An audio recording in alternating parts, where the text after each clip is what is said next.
Salut tout le monde, j'espère que vous allez bien. Donc aujourd'hui on se retrouve pour le classement des Evil Dead, du moins bon au meilleur, et une fois de plus c'est un classement subjectif, donc merci de le respecter. Alors, Evil Dead, ce n'est pas une de mes sagas préférées, mais je l'apprécie, et il n'y a aucun épisode que j'ai trouvé mauvais ou moyen. Donc je commence par l'épisode que j'aime le moins, et il s'agit d'Evil Dead 3, l'Armée des Ténèbres, que je trouve sympa, mais sans plus. J'ai pas eu plus de feeling que ça avec cet épisode-là. Déjà parce que l'époque médiévale, ce n'est pas trop mon truc. J'ai souvent du mal à plonger dans ce genre de monde. Je n'accroche pas trop aux personnages, à leurs mœurs, à leurs costumes et aussi aux musiques, le plus souvent. Par contre, le changement de décor m'a bien plu. Et ça m'a fait du bien. Ça apporte un peu de fraîcheur à la saga parce que la cabane dans les bois, c'est mignon 5 minutes. Ensuite, on a une ambiance beaucoup moins sombre que celle des autres épisodes, donc je parle surtout du film original, du remake et d'Evil Dead Rise. Donc ça m'a moins plu. Après, le côté comique fonctionnait quand même par moments. Le film reste quand même bon délire. C'est un spectacle que j'ai trouvé assez sympathique dans l'ensemble. Et il y a quelques scènes qui m'ont marqué, comme celle avec les mini-haches, ou encore la bataille finale, qui ne manquait pas d'inventivité et qui était assez réussi. Et on nous a promis un affrontement final, et je trouve que ça valait le coup, tout simplement. Et en ce qui concerne le personnage de Ash, bah écoutez, j'ai été satisfait de son parcours, parce qu'il évolue, il s'impose de plus en plus, il est badass, il est stylé. Bon, par contre, je n'ai pas aimé sa relation avec Sheila, parce que c'est le genre de cliché qui me saoule, et avec la touche médiévale, je trouve que c'est encore plus kitsch, c'est encore plus gavant. Donc Evil Dead 3, ça reste un petit film sympathique, mais je ne pense pas le revoir. Je l'avais déjà vu quand j'étais ado, mais je n'avais pas trop de souvenirs, et là j'ai voulu le revoir pour vous faire le classement, et honnêtement, ça reste la même chose en fait. Je n'ai pas beaucoup de feeling avec ce film, et je pense pas que j'aurai envie de le revoir, tout simplement. Ensuite, pour la 4ème position, j'ai choisi Evil Dead Rise. Alors, c'est un bon petit film d'horreur, avec une belle ambiance, mais il y a deux choses que je lui reproche. Déjà, le traitement de l'immeuble. Je trouve que c'est un endroit qui est terriblement mal exploité. On a très peu de personnages dedans. Alors oui, on nous explique que le bâtiment sera rasé, donc forcément les gens partent, ils cherchent un autre logement, et il reste très très peu de personnages. Mais putain, quand je vois la taille de l'immeuble, le nombre d'appartements, le nombre d'étages, je me dis mais c'est une opportunité manquée. Je pense qu'on aurait pu avoir un épisode épique, on aurait pu avoir beaucoup de personnages, et donc beaucoup de démons, plus de moments stressants, plus de tensions. Ça aurait pu être génial. Je pensais même que le mal allait même s'étendre en dehors de l'immeuble, que ça allait se répandre en ville, parce qu'à un moment donné, on a un SDF qui passe à côté de l'immeuble, et je me suis dit, oh, ça se trouve, il va peut-être se faire posséder, puis ensuite il va contaminer les autres, et puis ça va être vraiment l'apocalypse. Et en fait, bah non. À la fin, on retourne dans cette bonne vieille cabane située au fond des bois, et je me suis dit, en fait, mais tout ça pour ça. En fait, ça n'a servi à rien qu'on s'aventure en ville si ça n'a aucun impact. Surtout que les forces démoniaques, je suis désolé, mais le mal, je pense qu'il aurait pris un putain de plaisir à posséder des milliers, des millions de personnes. En fait, si le film ne s'était pas déroulé en ville, ça n'aurait rien changé. On peut quand même pas se contenter d'une simple cabane dans les bois pour posséder 4, 5, 6 personnes. Et dans l'immeuble, justement, on possède très peu de personnages. Non, enfin, on parle quand même des forces du mal. L'humanité tout entière n'a pas vraiment grand-chose à craindre, parce que si on se contente que de posséder 4-5 personnages, on n'a pas vraiment à s'en faire, quoi. Là, dans le film, on a une petite famille, on a les 2 sœurs, on a 3 gosses, et puis à côté, on a quelques voisins, mais ces voisins-là, ils tombent comme des mouches, ils se font zigouiller hyper facilement, et ensuite, on se concentre uniquement sur la famille. Moi, j'aurais bien aimé justement qu'on ait plusieurs groupes de personnages qui se barricadent dans des appartements et qui ensuite prévoient de tous se rejoindre, de se regrouper. Ça aurait été intéressant aussi d'avoir des courses-poursuites dans les conduits ou même dans les escaliers. Enfin, on aurait pu s'éclater en fait dans l'immeuble, on aurait pu s'amuser. Et en fait, non, arrivé là, on n'en fait pas grand-chose. Et deuxième reproche que je fais au film, c'est l'utilisation du bouquin, le livre des morts, qui a moins d'importance dans cet épisode, alors que, par exemple, dans le remake, on le consultait souvent. Je trouve que le livre apparaissait comme un personnage à part entière. Au départ, on nous montrait dans le bouquin des personnes qui s'auto-mutilaient, qui se mettaient sous de l'eau bouillante, et après ça arrivait pour de vrai au personnage. On nous disait aussi que pour tuer un possédé, il y avait 3 manières de le faire. Soit le brûler vivant, ou alors le démembrer, ou l'enterrer vivant. Et après, le personnage de David a fini par enterrer sa sœur. Donc, il y avait ce petit rituel qui rendait le livre beaucoup plus puissant. Donc, le livre avait vraiment une emprise sur le déroulement de l'histoire, sur les personnages.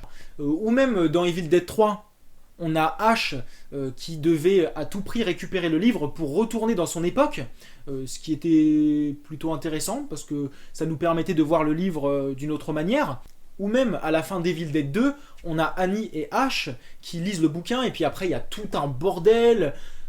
Le livre avait vraiment un putain d'impact, alors que là dans Evil Dead Rise, c'est très maigre. Je trouve que les scénaristes se sont montrés paresseux, il n'y a pas eu beaucoup d'efforts. Après il y a aussi les disques que les personnages écoutent dans Evil Dead Rise, mais là c'est pareil, on les écoute pour les écouter, mais ça n'entraîne pas grand chose. Oui, après il y a les forces du mal qui se lèvent, il y a le personnage d'Ellie qui se fait posséder, mais c'est tout en fait. C'est très mince, mais non, je suis désolé, dans Evil Dead Rise il n'y a pas grand chose quoi. Mais bon, ce n'est pas pour autant qu'Evil Dead Rise est un mauvais film d'horreur, bien au contraire. Malgré la sous-utilisation du bouquin, des disques et de l'immeuble, je trouve que c'est un très bon divertissement.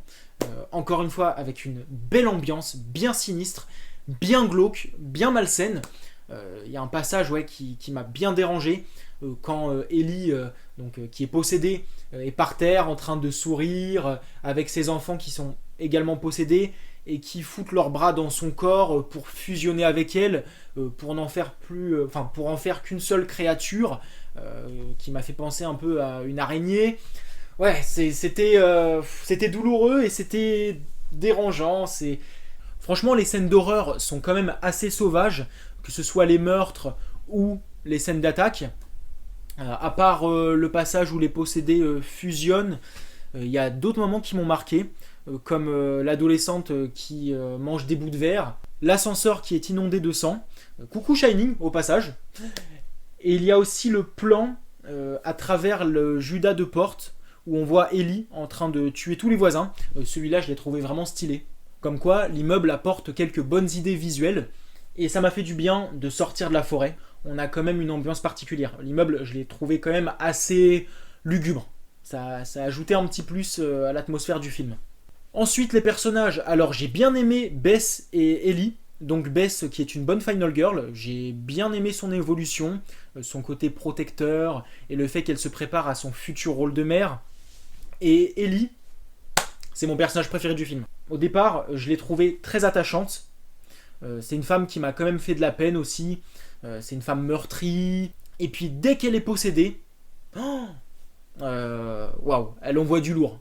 C'est vraiment une très bonne antagoniste.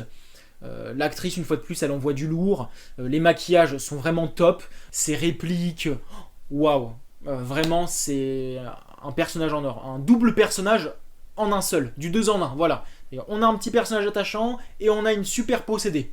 Donc, dans l'ensemble, j'ai passé un bon moment au cinéma et j'ai pris du plaisir à le revoir malgré ses défauts scénaristiques. Mais en tout cas, c'était vraiment divertissant et je compte le revoir encore et encore.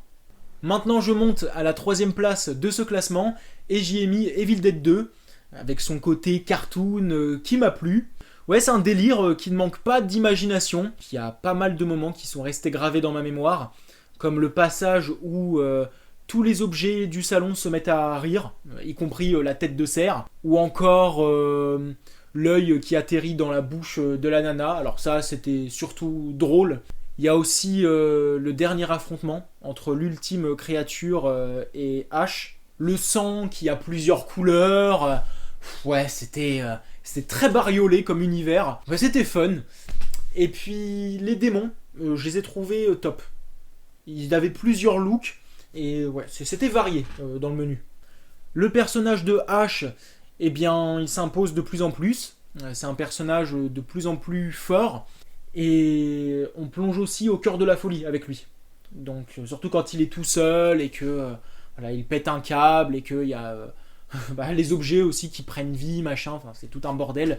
Et le personnage d'Annie, alors au départ, je l'ai trouvé antipathique. Et plus le film avançait, et plus je trouvais le personnage agréable, et je m'attendais absolument pas à sa mort.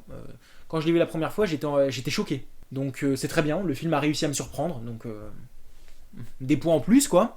Il y a juste la scène d'ouverture que je n'ai pas aimée vraiment, qui n'avait rien à faire dans le film. Donc on voit Ash avec sa copine Linda qui arrive dans le chalet, qui le loue, et puis après c'est la même chose en fait que dans le premier film. Alors apparemment Sam Raimi voulait récupérer les scènes de son premier film, mais il n'en avait pas les droits. Donc il a fallu retourner toute la partie avec Linda, Ash. Mais bon, il y a quand même un problème de continuité parce que on voit Ash et Linda en voiture se rendre au chalet, alors que dans le premier film, il y avait aussi leurs 3 amis. Evil Dead 2 aurait très bien pu reprendre là où le premier s'était terminé. On aurait très bien pu reprendre avec Ash qui sort du chalet et puis ensuite il se fait posséder. On aurait pu reprendre là. Donc oui, dans l'ensemble, Evil Dead 2, à part la scène d'ouverture, qui n'a servi à rien mais qui ne m'a pas non plus ennuyé, dans l'ensemble, Evil Dead 2, c'est quand même une très bonne comédie horrifique. Ensuite, en deuxième position, j'ai choisi Evil Dead, l'original, qui contient les démons les plus effrayants de la saga, pour moi. C'est l'épisode le plus flippant, je dirais. Donc, pour ce premier épisode, l'ambiance de la forêt, bien inquiétante comme il faut. Les plans en vision subjective dans les bois, donc qui montrent le champ de vision des forces du mal, ou encore la scène avec les branches d'arbres qui attaquent Shelly. Moment bien dérangeant d'ailleurs. Il y a beaucoup de scènes de nuit que j'ai trouvées angoissantes dans la forêt, notamment les sons que font les forces du mal, ou encore les branches qui craquent, les arbres qui tombent. On joue avec les sons pour faire naître la peur, et ça a marché sur moi. Et aussi, j'ai bien aimé l'ambiance du dernier acte, où on a Ash qui se retrouve tout seul, face à ses amis possédés qui le tourmentent, et on se met à la place de Ash, et ça rend l'ambiance encore plus pesante. Et il y a aussi un passage que j'ai trouvé bien dégueu, c'est lorsque les démons se décomposent à la fin. Alors là, c'était écœurant. Et le côté petit budget donne encore plus de charme au film. Et pour terminer, je vais vous parler du remake, qui est le meilleur Evil Dead à mes yeux.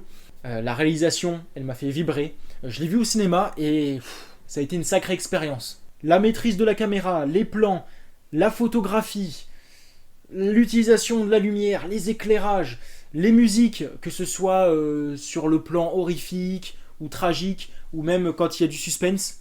Mais oh mon dieu, c'était délicieux. Alors en termes de musique, il y en a une qui m'a vraiment marqué. C'est celle qui ressemble à une alarme qui souligne clairement l'urgence de la situation dans laquelle se trouvent les personnages. Ça me mettait encore plus de pression. Et il y a cette musique qui me fait penser à un chant, comme si les ténèbres, les âmes de l'enfer se mettaient à chanter. Je trouve que ça collait super bien avec l'univers, avec la mythologie d'Evil Dead. Vraiment, en termes d'horreur, le film il envoie du lourd. Déjà, le dernier acte, sous la pluie de sang, il y a des putains de belles images. Il y a quoi d'autre qui m'a marqué ? Le moment où Mia se tranche la langue, la nana Nathalie qui se coupe le bras, il y a aussi l'attaque du pistolet à clous, Mia qui vomit sur la gueule d'Olivia. Vraiment, le film, il est furieux. Il plaisante pas, quoi. Il cogne fort. Une fois que l'horreur commence, ça ne s'arrête plus, et on se retrouve dans un train fantôme que je prends plaisir à refaire. Ensuite, côté personnage, j'ai surtout retenu celui de Mia. J'ai bien aimé son parcours. Le fait qu'elle doive mettre fin à son addiction à la drogue, je trouve que ça a apporté un peu plus de consistance au film. On a Mia qui pète les plombs au début à cause du manque de drogue, et c'est la première qui va se retrouver face aux forces démoniaques, et elle va tout dire à ses amis, sauf que ses amis ne vont pas la croire, ce qui est logique parce qu'ils vont se dire que c'est le manque de drogue qui l'a fait délirer, qui l'a fait halluciner. Donc c'est une excuse pour rester dans les bois, dans le chalet. Donc elle va péter les plombs, puis après elle va se faire posséder, et après c'est son frère David qui va l'enterrer vivante, qui va la tuer, et qui va la faire revenir à la vie. Et là, c'est littéralement une renaissance. Puisqu'après, elle devient une femme solide qui va se battre pour survivre. C'est un renouveau. Elle en a énormément bavé et c'est une excellente Final Girl. Et j'ai été surpris par le fait qu'elle ait survécu par rapport au film original. Parce que dans le film original, c'est le personnage principal masculin qui s'en sort. Et c'est la fille qui se met à dessiner, qui se fait posséder, et puis elle ne s'en sort pas. Et là, dans le remake, c'est l'inverse. Et j'ai bien aimé aussi la relation entre Mia et David, donc qui sont frères et sœurs. Ça a apporté encore plus un côté tragique au film, un côté touchant, un côté émouvant. Les dialogues, le jeu des acteurs et les musiques aussi.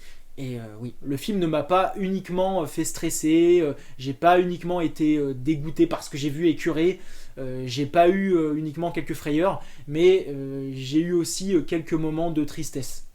Ce film m'a jeté dans un tourbillon d'émotions. J'ai ressenti tout un tas de choses et c'est là que je peux dire que le film est puissant. Donc c'est terminé pour ce classement. N'hésitez pas à me faire part du vôtre. Je vous remercie d'avoir accordé du temps à ma vidéo et puis on se retrouve très bientôt. Salut!